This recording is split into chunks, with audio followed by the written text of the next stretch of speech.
So in this Visme tutorial video, I'm going to be showing you guys how to cross off text here on Visme. So first thing you have to do is add some text to your design. So to do that, go to the top left, press on this T icon where it says text, and then add some text to your design. So what you can actually do is I'll just type in the words cross off, and I'll make it a little bit larger so that it's a little easier for you guys to see.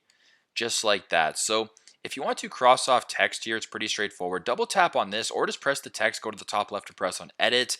Go to this option right here to where it says annotation. So there's this A with the underline, press on that. Press the drop down. Scroll down to where it says cross off right here. If you press on that, you can now change the color or the thickness by just adjusting these accordingly. But pretty much that's how you guys can do it. That's how you guys can cross off text here on Visme. Thanks again for watching, and I hope this video helps.